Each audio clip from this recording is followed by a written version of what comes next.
A lot of people, they're scared to go to therapy. They think, oh, I'm not crazy. That's the first thing that comes to their head.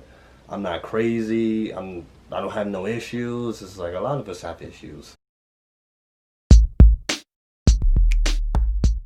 Hey guys, I'm back with a brand new video. Please like, comment, and subscribe at the bottom. Today we'll be doing a book review on Charlamagne's book, Shook Ones, Anxiety's Playing Tricks on Me. So I'll be giving a book review. The things that I thought was cool, things I learned about it, some things I don't agree with. So I have his first book. His first book was Black Privilege. I like that book, but I like this one better. Like, this is the second book. He did a really, really great job. It didn't really start off, it didn't catch me at the beginning. Like, I had to really put it down. It didn't catch me at the beginning because he gave like a long story about how, he got, he smoked some weed in LA and it made him like very paranoid. So in my head, I'm just like, just have anxiety because of weed. Like, you're in LA, of course. But that wasn't the case. Like, it was way more to it. So when I got back to it, one of the best decisions I ever made. It was a really, really good book. So he gives a lot of breakdowns and anxieties that people suffer with, like how to get over it, how to overcome the anxieties. He gave a lot of personal stories in the book. He talks about his experience in therapy, like a lot of quotes, a lot of things in this book was like really good. I found it very easy to read. I found it very interesting. He just kept you going. After the first chapter, when he told the story in LA, the book starts getting really, really, really, really good. So one of the things in the book that I really like, I was like, wow, I was kind of blown away with, like, that he said, being masculine does not mean not being. What he says in the book is masculine is taking care of your body, mind, and soul. Like, that was very, very interesting to me because, of course, when you hear masculine, you're associated with tough guys, tough things. Like, you don't really look at it as in, all right, a guy that's gonna walk away, back down from a fight. So he really gives in the book. He said in the book he never cared about being a pussy. He was just cared about being received as one. So of course he defended himself. He got into situations where he had to defend himself. He didn't, like, as he got older and as he got wiser, he didn't become that guy. He just became the guy who's like, all right, well, of course he has a lot to lose, so he's not gonna risk over some nonsense. Somebody stepped on the shoe, somebody looked at him the wrong way. It's just like, it's ridiculous. So I found that very interesting that he said that. But he didn't care about being a pussy, he just cared about being perceived as one. I feel like that was a really, really good point they made in the book. He said the best ideas comes from silence. Like, and that's something I can definitely relate to. A lot of things is like, I talk to myself a whole lot. I talk to myself, hence why I'm on YouTube. I'm like, might as well, make YouTube videos. But it's great for anxiety. It's great for your mental health. Really, really good for your mental health. So I would definitely encourage meditation. Before, I was heavy in the church, very, very, very heavy in the church. Went every single week, on a sick day, whatever day, like, I still went. Whether I felt good or bad, I still went to church. But something that Charlamagne says in the book is the church is a great place for spiritual growth and fellowship. Yes, it's really good for that. It's really good, and you want to praise the Lord and things like that. But what he says that I found very, very interesting, especially when I used to go to church. But for certain things, you want to actually take that action. It says James 2:20, faith without works is dead. So think about it. It's just like, yeah, you could, worship God and pray to God every single day. But if you're not doing nothing to build yourself, to get yourself together, like whatever mental issue you have, it's anxiety, whether it's pressure, whether it's depression, whatever it is, it's just like, yeah, because you have to work on those things. You can't just go to church or go to a Bible study and it's just like, it's over. Like, it's still gonna go there when church is over, when the Bible study is over, whatever it is that you do in church, it's still gonna be there. Depending on the type of person that you are, it will still be there. A lot of people will say that I don't need a therapist, I have church, but hey, they still go through things when church is over. Just to be clear, he doesn't bash church. He just says that, yeah, if you're gonna go to church, it's fine, great, go to church, but take care of yourself at the same time. Don't expect God to do everything for you.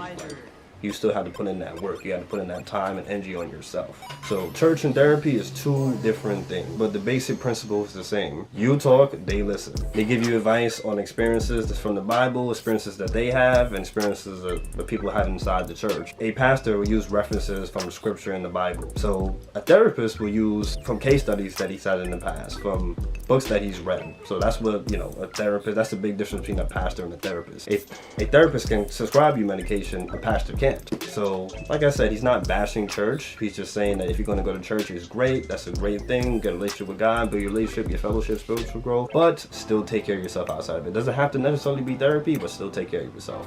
You can't ask God for muscles and you're not working out. In therapy, it's like you're going to be judged different. You're going to be judged different than when you are in church and when you're doing your therapy session. You won't receive the same judgment that you receive in church or a Bible study that you receive in therapy. So that brothers don't go to the doctor. That was something that he really hit a point on that one. It's just like, yeah, it takes a lot for people to go to the hospital these days, especially myself. I know from experience, I go to the doctor, get a checkup like every 3-4 months. Before, it would be once a year. Now, it's just like, yeah, I make sure that everything's right with me, get a little checkup, because you never know what's going on in your system. He definitely encourages people in general, black, white, doesn't matter what race. He definitely encourages people to go to the doctor, get your checkups. Like, make sure everything is good with you. Make sure everything is good, like with your system. You don't know what could happen. You can be having cancer, don't even know. The cancer could be growing in you for a good 2-3 months, and then you start feeling the symptoms. You could have caught that early. So that's something that he definitely encourages, and that's something I'll definitely encourage.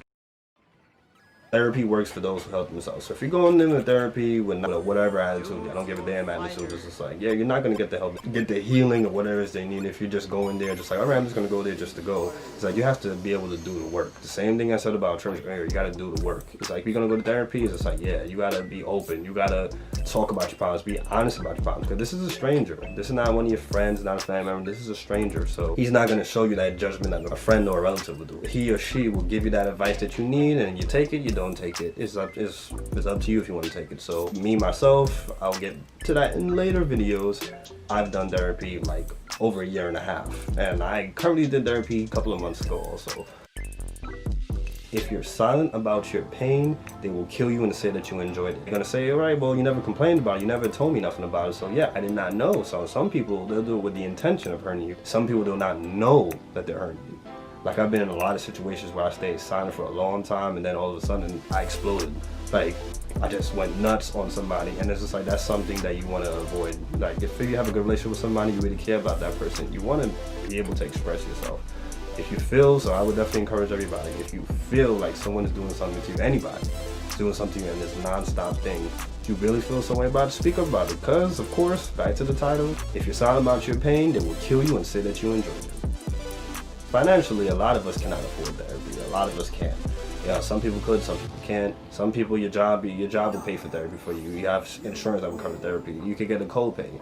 So Charlamagne says in the book that it's just like, if you can't really afford it, you know, basically your mental health is something you should definitely invest in. You should invest in your body, period. But mental health is like, if you could afford it, do it. Like, go.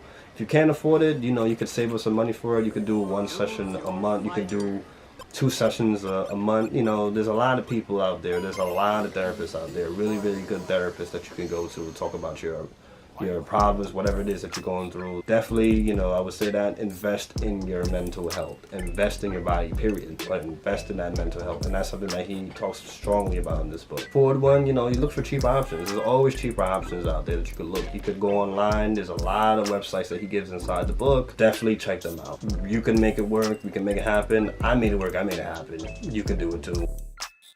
Another thing about this book that I was like, wow, it was like a 50-50 thing, because me, I was very judgmental at one point in my life when it came to cheaters. Like, I thought they were the scum of earth. But Charlamagne says in the book, because he talks a lot about in the first book and in this book about how he's cheating on his wife, and he even gave dates of like the process of how long it was for him to, you know, stay faithful and then go back to cheating. It's just like, could you be a good person and still be a cheater?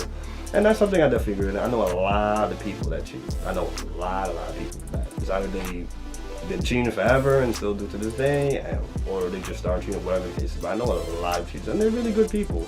They're very, very, very good people. I can say that. You know, it's just like, it's something that is just like, it's a selfish part of it. You know, it's that they can't change it. They could change it, but don't want to change it. But I definitely agree that, you know, some people, like, you know, there's some people that they're very evil. There's some people that's good-hearted people, but they just have that want to cheat. I'm not defending a cheater. I'm just saying that you could cheat and still be a good person. That's something I definitely believed in. It took me a while, but I definitely agree with that statement. He only goes to the hood when he's giving back to the hood. South Carolina, that's where he grew up in. So he says in the book, it's like, yeah, that's the only time he goes back in there. He just feels that something that he says, and I agree with this. You know, you look at Nipsey Hussle, you look at people that gave back to the community, and they ended up dead. They end up in like really bad situations. Jam Master Jay. So you look at these things, it's like, and I agree with him. It's just like, you know, because something he says in the book, and that was very interesting to me. He says that, you know, when you move out, when you become famous, rich, whatever the case is, you don't change, the people around you change, because the expectation is different. They feel like, okay, well, if you have so much money, this is going on, so much is going on for you, then it's like, what can you do for me? And there's always that mentality. lot of people. If you just went from a 2 to an 8 overnight, it's like, okay, so help me. And then, so he says in the book, it's like, yeah, you gotta be a grown man, you gotta help yourself. He says, have closure with people when it's actually over. It's like, you really gotta let it go. Like, you have to really cut people off. When you're really over it, when you got over your feelings, when you've cried and you did all your crying, and now when you look at their name or a picture of them, you don't feel no type of way. It's like, it's cool, whatever.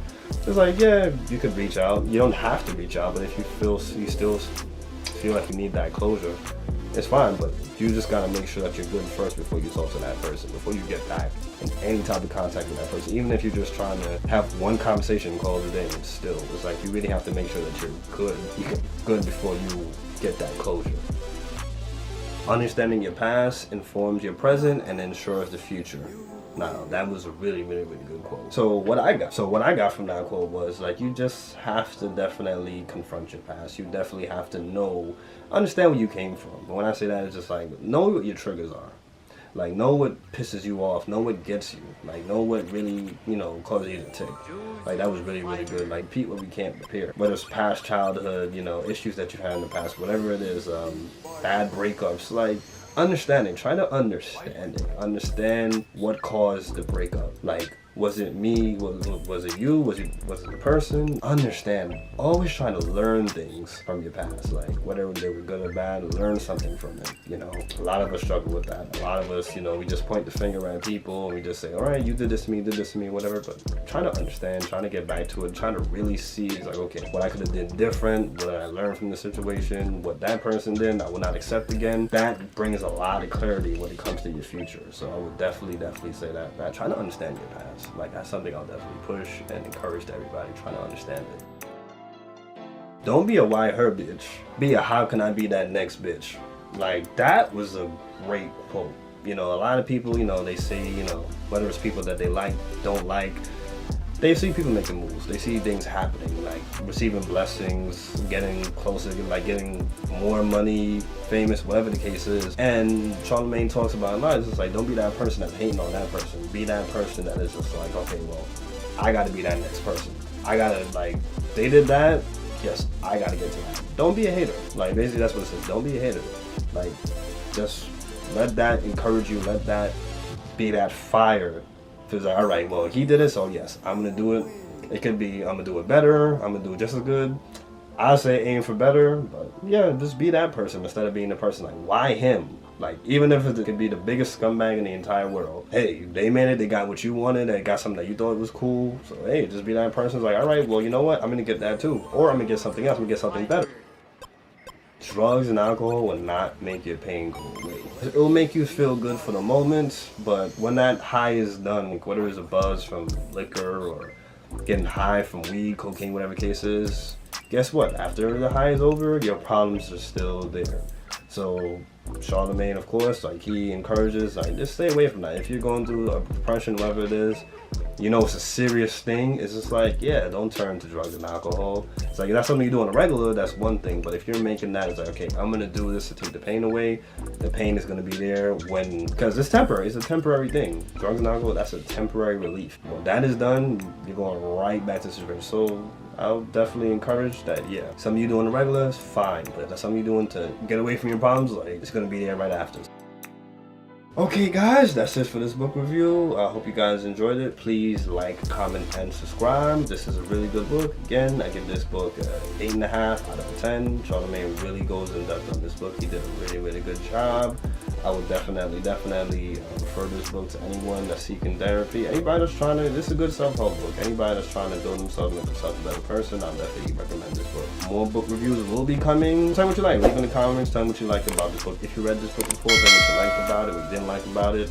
Tell me, if you're gonna buy it, let me know. Like, and definitely give me book recommendations, like, open to every book. Hit me up on GMarcusQuintusTV, and that's on Twitter, and that's on Instagram. I respond to everything, and I'll see you in the next video.